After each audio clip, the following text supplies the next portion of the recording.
presentasikan hasil diskusi kami dengan pokok pembahasan kami yaitu tentang persepsi. Dan di saat ini sebelumnya saya ingin memperkenalkan nama saya sebagai moderator, nama saya Jelian Friodani Dimayu, dan pemateri kami. Saya sebagai pemateri pertama, nama saya Sumarianti Abdul Ghani, dan saya sebagai pemateri kedua, saya Melen. Saya sebagai pemateri ketiga, Vanessa Wardania. Dan kami juga berperan sebagai notulen atau notula. Saya kembalikan kepada moderator. Dan di saat ini kami akan mempresentasikan hasil diskusi kami. Untuk itu kepada pemateri pertama, saya persilakan. Ya, terima kasih. Saya akan menjelaskan tentang materi kami yaitu persepsi, di mana kita telah ketahui bersama bahwa persepsi merupakan suatu proses yang didahului oleh proses penginderaan. Proses persepsi ini sering terjadi dalam kehidupan kita sehari-hari. Saya beri contoh misalnya perasaan bangga terhadap seseorang, atau yang lebih sederhananya timbul perasaan takut ketika teman kita melakukan sesuatu terhadap kita dan menimbulkan perasaan atau rasa takut yang muncul dalam diri kita, itu disebut dengan persepsi. Sederhananya misalnya Dani melihat Vanessa mengambil pisau untuk mengancamnya, otomatis akan menimbulkan rasa takut terhadap Dani. Yang Dani pikirkan saat itu adalah apa yang akan Vanessa lakukan atau perbuat kepada Dani. Nah, itu yang disebut dengan persepsi. Terus persepsi juga merupakan stimulus yang diinderakan untuk kemudian oleh individu diorganisasikan dan diterprestasikan sehingga individu menyadari, mengerti tentang apa yang diinderakan tersebut. Selanjutnya, faktor-faktor yang berperan dalam persepsi.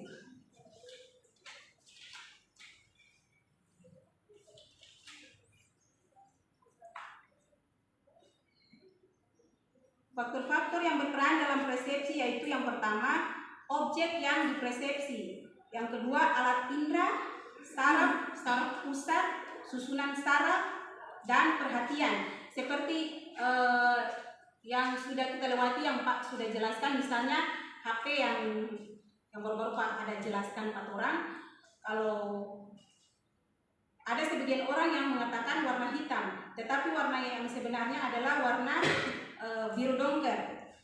Nah, itu menunjukkan apa yang kita inderakan atau saraf pusat, susunan saraf kita menuju kepada suatu benda atau objek dan menimbulkan persepsi dari individu tersebut. Objek yang dipersepsi menimbulkan stimulus yang mengenai alat indera atau reseptor. Alat indera atau respon merupakan alat untuk menerima stimulus atau rangsangannya. Terus perhatian, untuk menyadari atau untuk mengadakan persepsi diperlukan adanya perhatian. Nah, yang tadi yang sudah saya contohkan, misalnya Dani melihat Susan memegang pisau, otomatis dia terfokus kepada Susan yang memegang pisau, dan dia akan memikirkan apa yang akan Susan lakukan untuk dia. Begitu, teman-teman. Selanjutnya, untuk proses terjadinya persepsi akan dijelaskan oleh Dani. Terima kasih. Baik, saya akan menjelaskan sini bagaimana proses terjadinya persepsi. Di sini yang pertama, proses terjadinya persepsi dimulai dari objek yang menimbulkan stimulus mengenai alat indera atau reseptor. Tadi contohnya Pak Naomi sudah jelaskan. Dan yang kedua, proses stimulus mengenai alat indera merupakan proses pengalaman atau proses fisik. Stimulus yang diterima oleh alat indera dan diteruskan oleh saraf sensori ke otak. Sebentar, Pak Naomi sudah jelaskan lagi. Dan yang ketiga, dalam proses persepsi perlu adanya perhatian berbagai langkah persiapan dalam persepsi itu. Mungkin itu dilanjutkan oleh materi kedua. Yang ketiga, organisasi persepsi. Organisasi persepsi ini merupakan sebuah kolerasi yang mengakui adanya kemungkinan perubahan berencana akan sebuah keputusan yang akan diambil oleh seseorang atau individu. Setelah ia memaknai suatu organisasi dengan membandingkan ancaman dan risiko yang akan diberikan. Persepsi ini juga sangat dapat mempengaruhi pengambilan keputusan dalam organisasi. Karena jika seorang dengan kemampuan persepsi yang tinggi atau bagus, maka akan memiliki kemampuan juga untuk mengambil keputusan dengan baik dalam suatu organisasi. Sebaliknya juga, jikalau seorang memiliki kemampuan persepsi diri yang rendah, maka semakin kurang baik juga keputusan yang akan diambilnya dalam suatu organisasi tersebut. Dalam persepsi juga ada teori Gestalt. Gestalt ini berhubungan dengan persepsi organisasi. Karena teori Gestalt adalah sebuah teori yang menjelaskan proses persepsi melalui perorganisasian suatu komponen-komponen yang memiliki hubungan, pola, dan juga kemiripan yang bersatu menjadi satu kesatuan. Dalam teori Gestalt juga ada 6 hukum, yaitu hukum Braganza, hukum Figure-Ground, hukum kedekatan, hukum kesamaan, hukum kontinuitas, dan juga hukum kelengkapan atau hukum ketertutupan. Oke, saya. Objek persepsi. Objek yang dapat dipersepsi sangat banyak, yaitu segala sesuatu yang ada di sekitar manusia. Manusia itu sendiri dapat menjadi objek persepsi. Ini disebut dengan persepsi diri. Konsisten dalam persepsi. Pengalaman seseorang akan berperan dalam seseorang mempersepsi sesuatu. Seperti dikemukakan oleh Wertheimer bahwa pada persepsi tidak hanya ditentukan oleh stimulus secara objek, tetapi juga akan ditentukan atau dipengaruhi oleh keadaan diri orang yang mempersepsi. Di sini ada 3 bentuk konsisten persepsi. Yang pertama, konsisten bentuk, yang kedua, konsisten warna, dan yang ketiga, konsisten ukuran. Baik dalam konsisten bentuk, warna, dan ukuran memberikan gambaran bahwa seseorang mempersepsi sesuatu tidak hanya ditentukan oleh stimulus secara objek semata, namun apa yang ada di dalam diri seseorang yang bersangkutan akan ikut menentukan hasil persepsi termasuk pengalaman.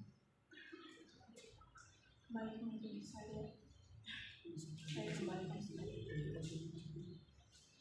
Baiklah, itulah hasil diskusi kami dan hasil presentasi kami, dan saat ini kami bersama kelompok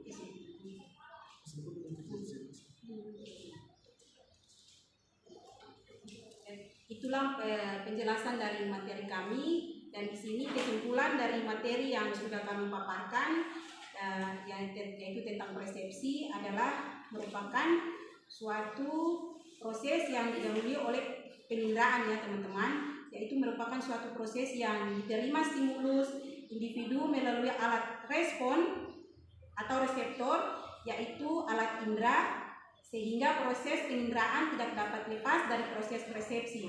Teman-teman, alat indera merupakan penghubung antara individu dengan dunia luar, karena individu mengenali dunia luarnya dengan menggunakan indera. Dari pembahasan mengenai persepsi yang telah dikemukakan oleh beberapa yang telah kami paparkan, maka dapat disimpulkan bahwa persepsi sangat mempengaruhi perilaku kita sehari-hari, terus banyak sekali pilihan-pilihan yang kita lakukan di dalam hidup ini, tergantung pada pandangan kita terhadap pilihan tersebut. Persepsi yang berkembang di masyarakat sulit dirubah walaupun kenyataan menunjukkan hal yang sebaliknya. Terima kasih, mungkin itu saja paparan dari materi kami. Saya kembalikan kepada moderator.